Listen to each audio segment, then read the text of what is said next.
जो एक अच्छी पहल हुई है इंडिया गठबंधन की, उसमें आपको सीट शेयर भी मिल रहा है, वोट शेयर भी मिल रहा है। खासतौर से बहुजन समाज पार्टी के लिए अगर वो इस गठबंधन में शामिल होती है तो उसके लिए बहुत बड़ा फ़ायदा होगा। उत्तर प्रदेश में उनको काफ़ी सीटें मिल सकती हैं। इसके साथ साथ उनके लिए दूसरे 16 प्रदेश ऐसे हैं जो बहुजन समाज पार्टी का वोट शेयर 16 प्रदेशों में इसके अलावा और है। तीसरे नंबर की राष्ट्रीय पार्टी है।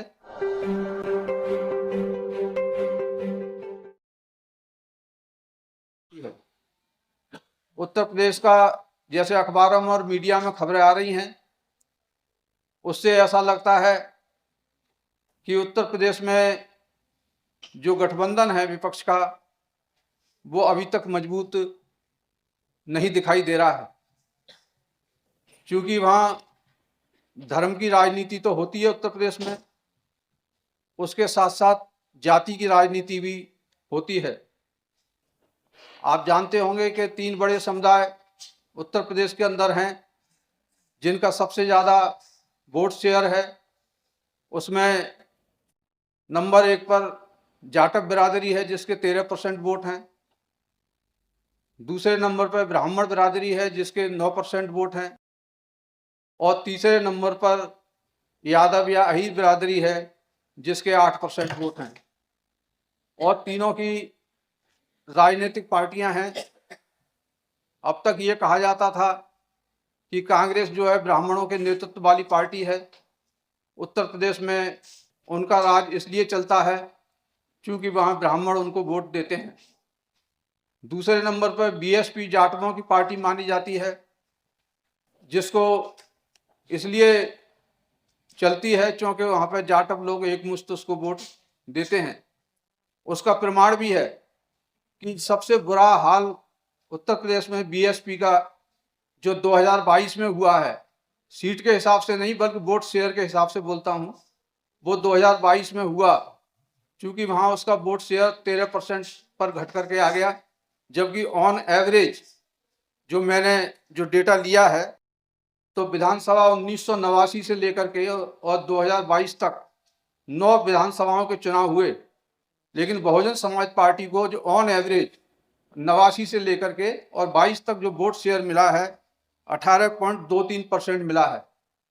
लेकिन इस बार जो उसका वोट शेयर है 2022 का, वो 13% पे आकर के उसका सिमट गया है।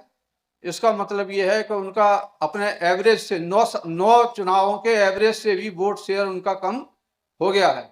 तो इसको हमें मानना चाहिए कि ये वोट शेयर केवल एक बिरादरी तक सीमित हो गया है और बाकी जो बिरादरियां बहुजन समाज की उनके साथ में जुड़ी हुई थी, जिसमें अति पिछड़ा वर्ग है, मुस्लिम समुदाय है, उन्होंने भी मतलब उनको वोट इस बार नहीं किया है।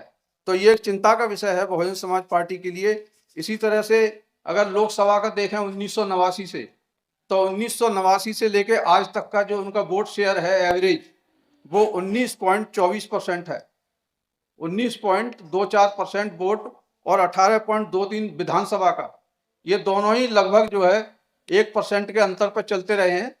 और उन्होंने सीटें भी लोकसभा में भी काफ़ी जीती। आप देखेंगे 2009 का जो इलेक्शन था उसमें उनको सबसे हाईएस्ट सीटें मिली। तो ऐसा नहीं है, बीएसपी का वोट शेयर और समाजवादी पार्टी का वोट शेयर और कांग्रेस का जो पतन का जो मुख्य कारण है वो उत्तर प्रदेश में ब्राह्मण वोट शेयर जो था कांग्रेस को मिलता था, वो हट करके वो बीजेपी में पूरा का पूरा शिफ्ट हो गया है। ये मेन कारण है। मुस्लिम समाज जो है शिफ्ट होता रहता है, पहले कभी कांग्रेस के साथ था, फिर समाजवादी पार्टी के साथ रहा और कभी बीएसपी और समाजवादी पार्टी में दोनों बढ़ जाता है। इस बार जो मेन कारण रहा बहुजन समाज पार्टी का जो 13% वोट रहा है, उसका मेन कारण ये रहा कि जो मुस्लिम समाज एक मुश्त जो है समाजवादी पार्टी को वोट किया, जिससे उनका वोट दिखाई देता है समाजवादी पार्टी को 32% के करीब वोट मिला।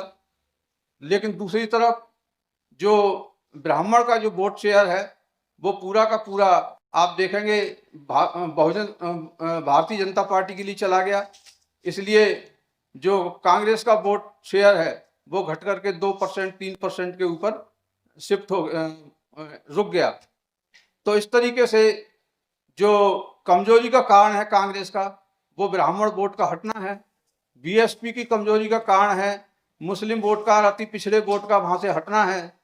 और जो समाजवादी पार्टी है, बेशक उसमें परिवर्तन हुआ है, सकारात्मक परिवर्तन हुआ है, उनके वोट शेयर में बढ़ोतरी हुई है। जैसा कि रुझान है, हम लोगों ने अभी सर्वे किया, उत्तर प्रदेश के कई कॉन्स्टिट्यूंसी में हम लोग, हमारी टीम गई थी, उसने देखा, उन्होंने कहा कि समाजवादी पार्टी को, बहुजन समाज पार्टी को, कांग्रेस को और लोकदल को, इन तीनों चारों पार्टियों को एक जगह मिलकर के चुनाव लड़ना चाहिए। और संभव हो तो और जो छोटी पार्टियां हैं जो आना चाहती हैं इस गठबंधन में, उनको भी लेने का करना चाहिए। तो ये जो आपको प्रेस रिलीज दी गई है, इसमें यही अपील की गई है कि अगर इसको हमें इसके हित में, जनता के हित में अगर हमें कामयाब बनाना है 2024 का इलेक्शन, तो हमें उत्तर प्रदेश में जो वोटर हैं उनसे अपील के साथ साथ हमें जो सिविल सोसाइटी हैं, राजनीतिक दलों से अपील करती हैं कि अपनी मनमानी को छोड़ करके जनता के मन की बात को सुनना चाहिए और उनके लिए सकारात्मक परिवर्तन करना चाहिए। जो एक अच्छी पहल हुई है इंडिया गठबंधन की, उसमें आपको सीट शेयर भी मिल रहा है, वोट शेयर भी मिल रहा है। खासतौर से बहुजन समाज पार्टी के लिए अगर वो इस गठबंधन में शामिल होती है तो उसके लिए बहुत बड़ा फायदा होगा। उत्तर प्रदेश में उनको काफ़ी सीटें मिल सकती हैं। इसके साथ साथ उनके लिए दूसरे 16 प्रदेश ऐसे हैं जो बहुजन समाज पार्टी का वोट शेयर 16 प्रदेशों में इसके अलावा और है। तीसरे नंबर की राष्ट्रीय पार्टी है, पहले नंबर की राष्ट्रीय पार्टी भारतीय जनता पार्टी है, दूसरे नंबर की राष्ट्रीय पार्टी कांग्रेस पार्टी है और तीसरे नंबर की बहुजन समाज पार्टी है वोट शेयर के हिसाब से, और चौथे नंबर पे कम्युनिस्ट पार्टी मार्क्सवादी है। और अभी नई पार्टी जो बनी है ये भी एक राष्ट्रीय पार्टी, आप पार्टी भी है।